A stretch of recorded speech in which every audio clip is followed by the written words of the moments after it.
News of the people, by the people, for the people. गोमांस प्रकरण भाजपनेच या बदमाशांना वृद्धाला मारहाण झाल्याच्या घटनेवर राहुल गांधी कडाडले।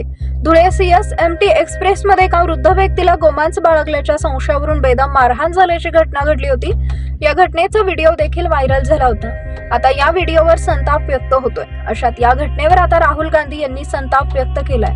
जमावाच्या रूपात लपलेले द्वेषी घटक कायद्याला आवाहन देत खुलेआम हिंसाचार पसरवत आहेत। या बदमाशांना भाजप सरकारकडून मोकळे हात मिळत आहेत, त्यामुळेच त्यांनी हे धाडस दाखवलंय असा हल्ला राहुल गांधी यांनी भाजपवर चढवलाय। अल्पसंख्याकांवर विशेषतः मुस्लिमांवर सातत्याने हल्ले होत असून सरकारी यंत्रणा मूक प्रेक्षक म्हणून पाहत आहे। अशा अराजकतांवरती कडक कारवाई करून कायद्याचे राज्य प्रस्थापित केलं पाहिजे। भारताच्या सांप्रदायिक एकतेवर आणि भारतीय लोकांच्या हक्कांवर कोणताही हल्ला हा संविधानावरील हल्ला आहे, जो आम्ही अजिबात सहन करणार नाही। भाजपने कितीही प्रयत्न केले तरी द्वेषाच्या विरोधात भारताची एकजूट करण्याची जी ऐतिहासिक लढाई आम्ही कोणत्याही किमतीवर जिंकू, असं देखील राहुल गांधी म्हणाले। नेमकी घटना काय आहे? मूळचे धुळ्याचे रहिवासी असलेले 72 वर्षीय अशरफ अली सय्यद हुसेन हे आपल्या मुलीला भेटण्यासाठी धुळे CSMT एक्सप्रेसने कल्याणला निघाले होते।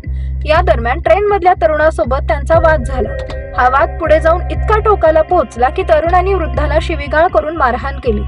या मारहाणी दरम्यान अनेक सहप्रवाशांनी हा व्हिडिओ शूट करून सोशल मीडियावर व्हायरल केला।